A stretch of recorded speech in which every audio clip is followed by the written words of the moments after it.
Charlie Chaplin was one of the greatest filmmakers of the 1900s, if not of all time. His films, spearheaded by the iconic original character that was the Tramp, would grant him fame, a massive fortune of millions, and his becoming of a worldwide icon. He is widely considered one of the greatest movie directors and actors of all time, with his wide variety of awards including an Oscar honorary award for the incalculable effect he has had in making motion pictures the art form of this century, and a BAFTA Fellowship Award. This film is a great dictator, amassed $3.5 million in US rentals, Modern Times $1.8 million domestically, City Lights $4.25 million in worldwide rentals, and even his first feature-length film, The Kid, being the second highest grossing movie of the year. Not too shabby for a young boy who once lived on the city streets, as his childhood featured his enduring of a life of poverty and being left with his brother to fend for themselves, as his father succumbed to alcoholism and his mother of mental illness. As both a highly skilled actor and director, Chaplin would encompass both such extraordinary abilities in his Tramp films that would prove to be his main means of achieving global acclaim.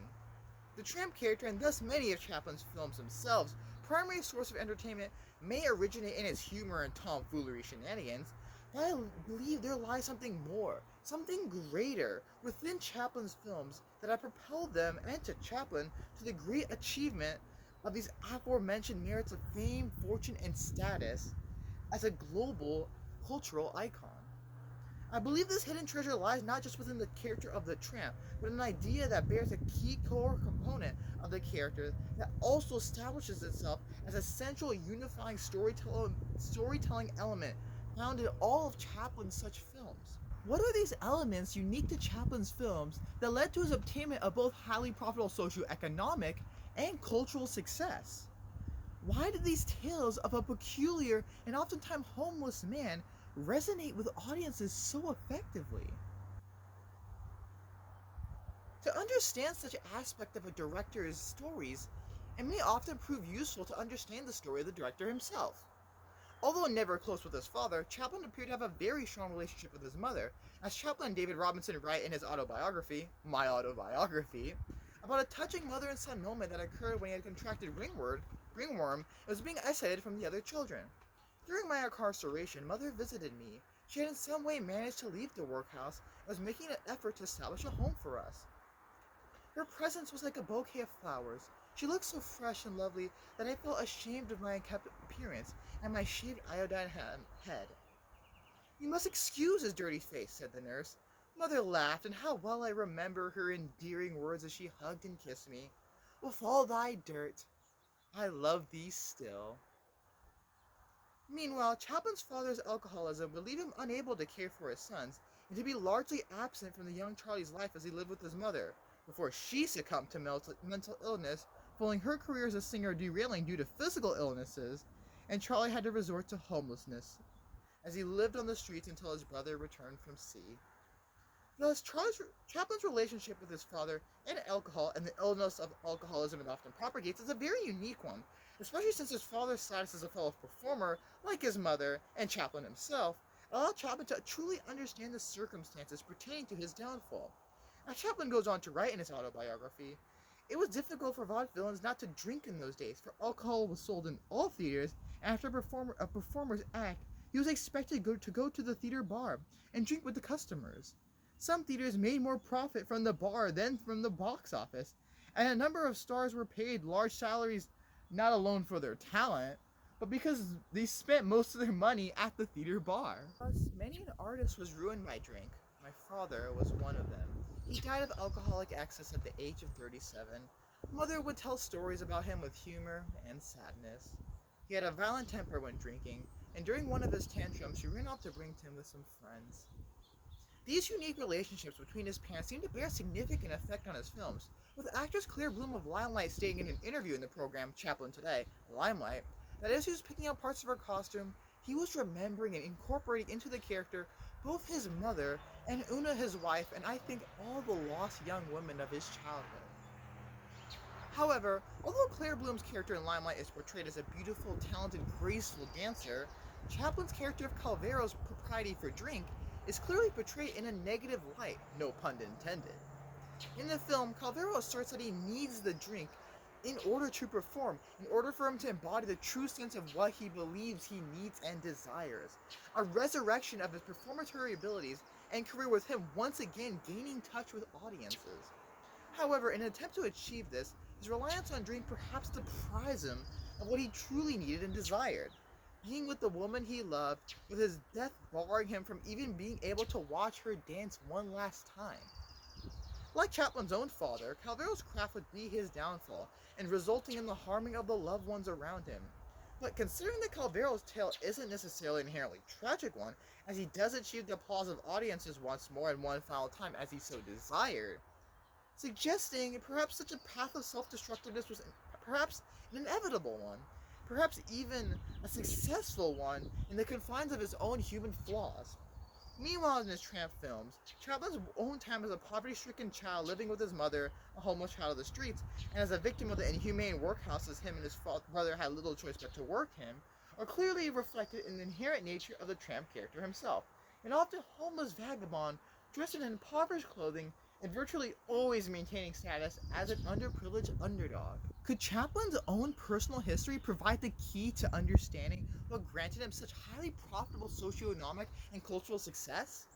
Although these themes of young female figures, alcohol, and economic impoverishment are running themes of Chaplin's films, the main source of entertainment of much of his films, and his famed Tramp films in particular, was a great comedic value found in such films.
One of the key aspects of Charlie Chaplin's films, as stated before, is that they are to momentarily abandon the pretentious film analyst jargon, oftentimes very funny.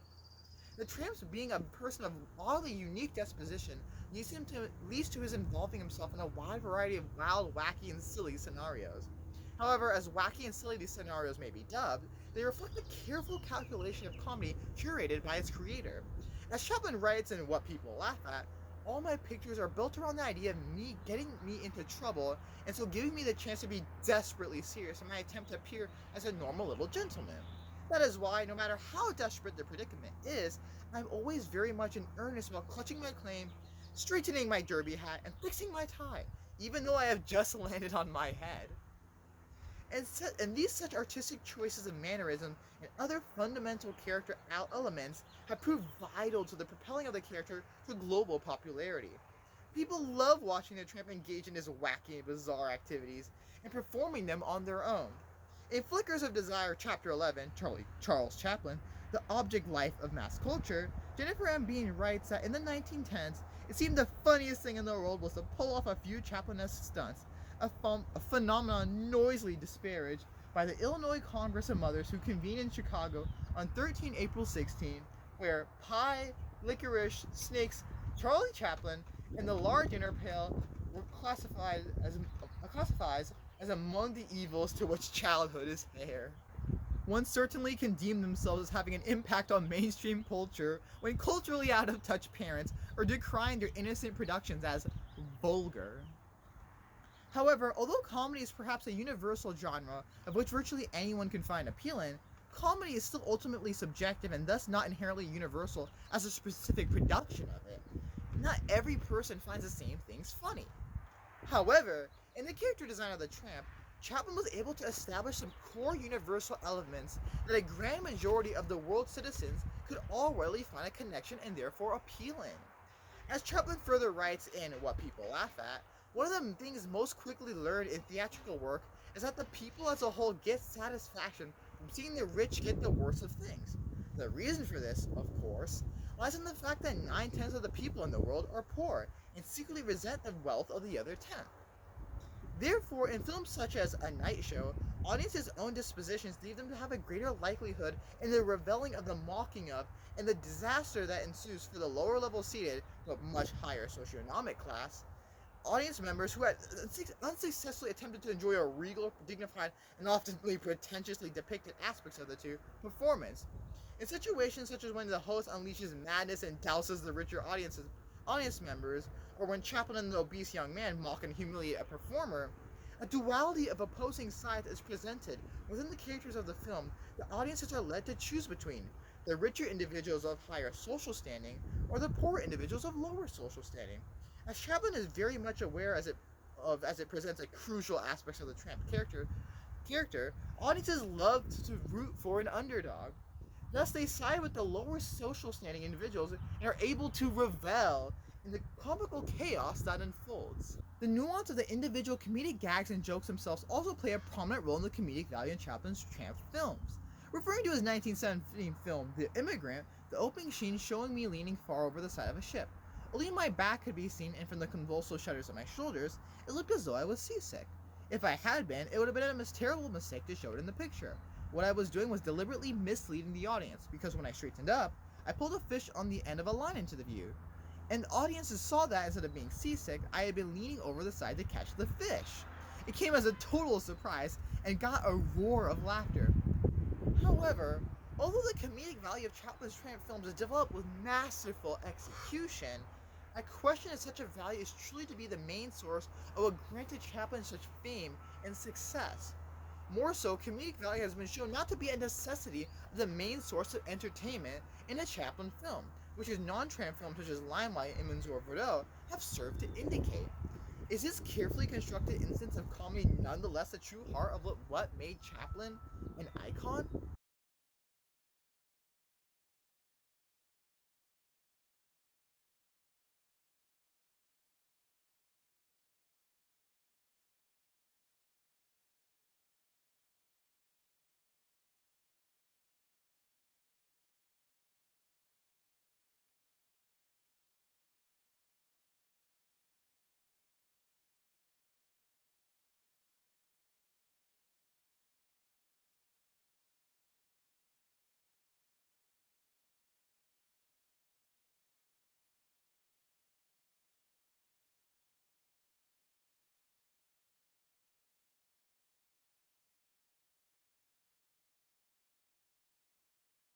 We have not yet uncovered what it was that truly led Chaplin's films to obtain highly profitable socio-economic and cultural success.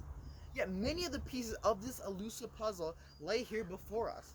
The puzzle that is the key to why his films have resonated with audiences so effectively, granting him great fame, wealth, awards, and his establishment as a global icon.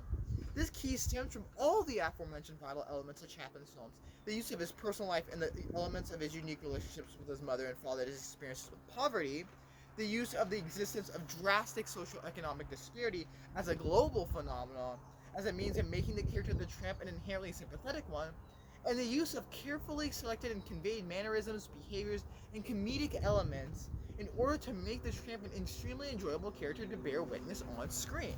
This hidden key to Chaplin's films, the core aspect that led the director to such highly profitable socioeconomic and cultural success, was his profound ability to emotionally resonate with audiences. The key is the feeling of heart and spirit that is the centerpiece of the vast majority, if not all, of Chaplin's films. Audiences cannot help but feel emotionally tied to the reoccurring character of the Tramp, as audiences laugh at but empathize with the novel situational struggles he finds himself in, celebrate his romantic economic successes, or subsequently mourn his failures in both areas. These emotionally resonant themes are rarely found in Chaplin's non-Tramp films as well, with The Great Dictator's final scene presenting a discourse on the foolishness and the affront to intrinsic human nature, that is hate, Limelight presenting a window into the emotional struggles of its aging director itself, and his fears of failure reignited by his aging into potential obscurity, and Mansour Verdot calling to question the true root and construction of what drives individuals to evil and what true evil truly is. As a highly popular films critic site Rotten Tomatoes perfectly encapsulates in its critic consensus of The Great Dictator, as it states, Charlie Chaplin demonstrates that his comedic voice is undiminished by dialogue and his rousing satire of tyranny, which may be more distinguished by its uplifting humanism than its gags. What makes Chaplin's films entertaining and fun is their comedic value. What establishes them as iconic films and characters that have been cherished globally for generations is their ability to have a profound and often thoughtful impact on an individual's psyche. As stated by Ori Levin in Abstraction and Mass Culture, Charlie Chaplin's reception and the international language of film, Charlie Chaplin, perhaps more than any other filmmaker, was a symbol of the idea of visual Esperanto, the belief in cinema's potential to produce a new international language that could appeal to people from all walks of life, regardless of background, social affiliation, or mother tongue, was widespread during the silent era. But how does this truly correlate to bearing a connection to viewers' emotions? Levin goes on to explain that an international language attributed to Chaplin is an affective language that is derived from the Tramp's ability to arouse emotion, to solicit empathy, and to make viewers laugh. Probing the historical writing on Chaplin's character reveals that there are two central ideas that reiterated in various texts: laughter that brings together viewers from diverse backgrounds, and the focus on empathy that Chaplin engenders in them. This is demonstrated as Levin discusses writers, performers, and other artists who repeatedly dealt with and referenced the Tramp character, including but not limited to T.S. Eliot, James Joyce, Louis Aragon, Yvonne Goll, Fernand Lager, George Grosz, Gertrude Stein, and how from City Lights alone, the broad demographic of its enjoyers ranged from poets and philosophers to New York prison inmates. As film critic Andrew Sayre states in Flickers of Desire, Charles Chaplin is arguably the single most important artist produced by the cinema, certainly its most extraordinary performer, and perhaps still its most universal icon. And this key that let him achieve such status is a hidden key that fuels the success of the great film franchises of today. The prestigious and illustrious Marvel Cinematic Universe, whose dazzlingly diverse range of stories and characters range from the realistic, the fantastic, the intergalactic, and the earthly, all bear a common theme of heart and emotional resonance. Not only does the universe present uncanny and unparalleled storytelling ability, but audiences are bequeathed with the ability to understand each character, to empathize, to rejoice with them, to feel defeat with them, to care about each character and their existence, leading the franchise to be the most highly profitable film franchise in history, with a total net film gross of more than $22 billion. And that doesn't include the billions made from toys and other merchandise. The similarly highly successful universe of Star Wars, although not as renowned for its storytelling abilities, still bears an intrinsic sense of heart that propels its films to achieve great success despite its prominent flaws. Even franchise highly action-oriented to the extent of repetitiveness, such as the world of the Fast and Furious, are still able to garner great profits and cultural impacts as its wild, utterly outlandish shenanigans continue to be justified by the franchise's asserted familial roots. Meanwhile, Marvel's rival DC company's own film franchise of the DC Extended Universe continues to be prominently and definitively outshined by its Marvel counterpart, as the universe's lack of such emotionally resonant roots have made for a lacking, rocky, and oftentimes infamously abysmal film franchise. Other film franchises have sputtered and died before making much ground, as they were unable to find a home in audiences' hearts. In this modern world, we still need sensational directors such as Chaplin and their production of, as written in the aforementioned article Abstraction and Mass Culture, this creation of a new public space in which people of all walks of life laughed and cried together. His character was ascribed with not only universality, but also locality. Ethnic and national groups appropriated the Tramp and ascribed local characteristics to him. In these often conflict-laden, uncertain times as the United States and much of the world fiercely battle with its issues of racism, sexism, homophobia, religious discrimination, and other forms of prejudice and injustice, it may be time for the world to remember that we are all the people of the world Chaplin had so envisioned.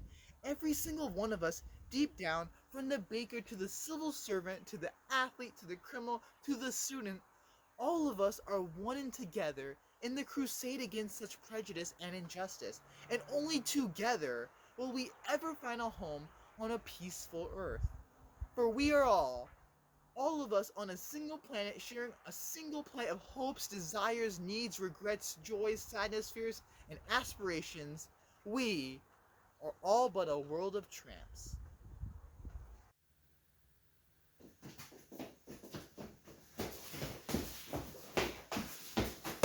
Vous voir. Oh, Parmesan, vous voir. Oh, amore. Moi, Bologna. Ah, oh. Vous voir. Oh, vous voir.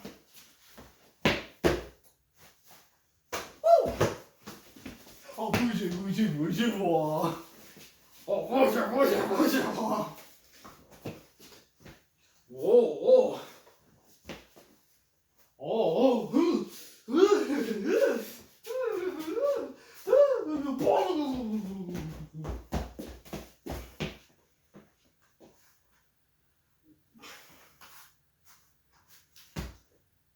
Oh, bougez, moi.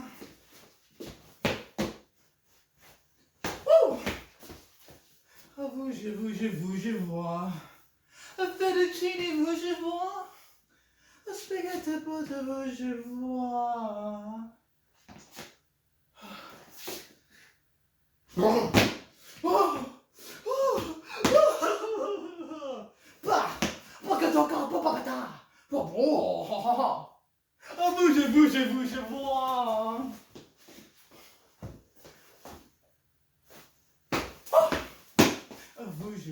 Bougez, moi.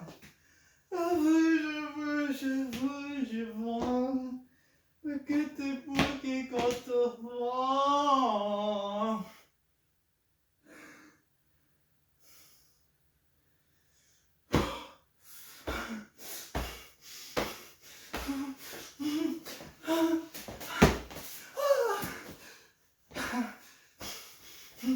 Bonjour, moi.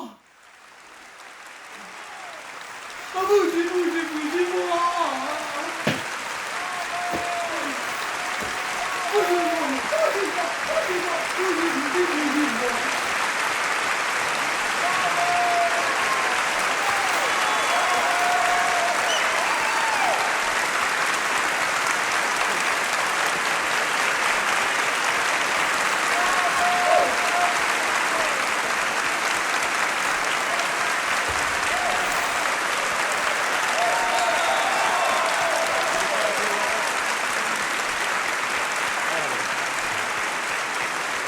It's heavy.